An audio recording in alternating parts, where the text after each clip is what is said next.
Harka fuunee akka moltan kabajamtoota hordoftoota keenya miidiyaa wiirtuurraa oduu galgala kanaa qabadhee isiniif dhiyaadheen jira. Oduu isinitti himuun kan isin faana turu ani Lubee Girmaati.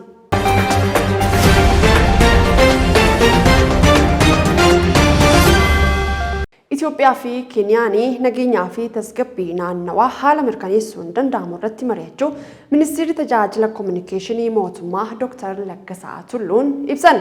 Daawwannaa Ministeerri Muummee Federii Dr. Abiy Ahmad Keeniyaatti taasisan ilaalchisuudhaan ibsa kennaniin Itoophiyaa fi Keeniyaan walta'iinsa michummaa fi tumsa yeroo dheeraa kan qabanidhas jedhanii jiru. Marii isaaniitiin mana maree ministeerota Itiyoo Keeniyaa duraan Finfinneetti gaggeeffameen waliigaltee irra ga'ameen biyyoonni lameen waliigalteewwan torba mallatteessuu kaasanii jiru. Waliigalteen kunneenis dhimmoota hawaasummaa, diinagdee fi nageenya irratti kan xiyyeeffatan ta'uu heeranii akkasumas waliigalteewwan duraan taasifaman cimsan irratti akka mari'atanis himanii jiru. Dabalataan ammoo kismaa garii shororkeessaa Al-Shabaab waloon haala dhabuun danda'u irratti akkasumas nageenyaa fi tasgabbii mirkaneessuun haala danda'amu irratti mari'achuus kaasanii jiru. Agarsiisii torban dippiloomaasii Itoophiyaa lammiilee 2,500 oliin daawwatamu Ministeerri Dhimma Alaa beeksise. Ministeerri Deetaan Ministeera Dhimma Alaa Ambaasaadar Burtukaan Ayyaanoon xumuramuu agarsiisa torbee dippiloomaasii ilaalchisuudhaan ibsa miidiyaaleedhaaf kennanii jiru. Agarsiisi kun muddee 2/2016 gudaambaa saayinsii banamuu yaadachiisanii guyyaa 48 tureen lammiileen 2,500 ol daawwatamuu ibsanii jiru. Agarsiisichi seenaa dippiloomaasii Itoophiyaa hanga ammaatti jiru kan mul'iseef kallattii kaa'ee ta'uu Ambaasaadar Burtukaan Ayyaanoon himanii jiru. Torban dippiloomaasii kun mata duree dippiloomaasii keenya faayidaa biyyaalessaa keenyaaf jedhuun gaggeeffamaa ture xumuramuu ibsu ragaan Ministeera Dhimma Alaarraa argame ni mul'isa. Ogeeyyiin yaala fayyaa Poolaand hospitaala ispeeshaalaayizidii Xiquur Ambassaatti tajaajila yaalaa bilisaan kennaa jiru.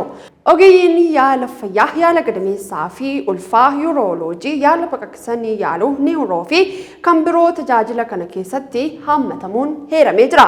Tajaajila yaala bilisaa kanaan aga ammaatti namoonni 12 yaala baqaqsanii yaaluu argachuu ragaan hospitaalicharraa argame ni mul'isa. Himatamaan siistama baankii sirreessa jechuudhaan lakkoofsa icciitii namoota dhuunfaa fudhachuudhaan maallaqa waliin dhahee hidhaa cimaa fi maallaqaan adabamee jira. Mana murtii olaanaa federaalaatti dhaddachi yakka addaa ramaddii tokkoffaa lidata oolmaa har'a ooleen ragaa himatamaa irratti dhiyaate qorachuudhaan himatamaa irratti adabbii hidhaa cimaa fi maallaqaa murteessee jira.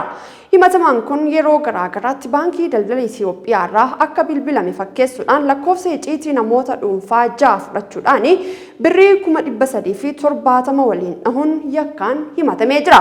Himatamaan kun yakkicha hin raawwanne jechuudhaan waakkachuu hordofee abbaan alangaa ragaa sanadaa fi nama dhaddachaaf dhiyeessuun himamee jira. Manni murtichaa ragaa abbaa alangaa dhiyaate qorachuudhaan himatamaan ragaa ittisaa akka dhiyeeffatu yaada murtoo kennus himatamaan ragicha qolachuu dadhabuu isaatiin murtoon balleessummaa irratti darbee jira. Haaluma kanaan manni murtichaa yaadota adabbii hir'isan qabaachuudhaan himatamaan hidhaa cimaa waggaa 6 fi walakkaa akkasumas birrii 6,000 akka adabamu itti murtaa'ee jira. Guyyaan yaadannoo injifannoo Adwaa 128ffaan karaa nagaadhaan akka kabajamu qophiin xumuramu hojiitti galamu humni waloo tikaa fi nageenyaa beeksise.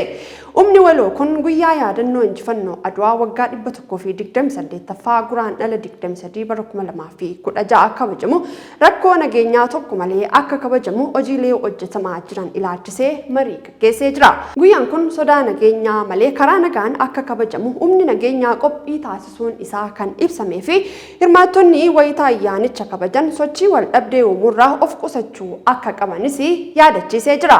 Rakkoo fi sodaa nageenyaa mudachuu danda'u adda baasuudhaan dursanii ittisuu fi deebii laachuudhaaf qophii gahaan taasifamuu ibsuu ragaan poolisii magaalaa Finfinneerraa argame ni mul'isa. Bulchiinsa magaalaa Shaggaritti guyyaan dubartootaa mata duree dubartoota irratti hojjechuun guddina saffisiisa jedhuun kabajamee ooleera. Bulchiinsa magaalaa Shaggaritti guyyaan dubartootaa mata duree dubartoota irratti hojjechuun guddina saffisiisa jedhuun kabajamee ooleera. Saganticha irratti afyaa'ee caffee Oromiyaa kan ta'an Aadde Saadaa Abdurrahmaaniin dabalatee qondaaltonni olaanoo magaalichaa fi naannoo biroon argamanii jiru.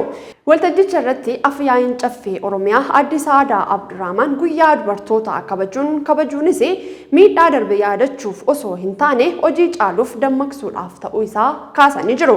Badhaadhina biyyaa fi maatii dhugoomsuudhaaf gaheen dubartootaa olaanaa ta'uu ibsuudhaan mootummaanis hirmaannaa fi fayyadamummaa dubartootaa gama siyaasaa, diinagdee fi hawaasummaa mirkaneessuuf hojjechaa jira jedhan.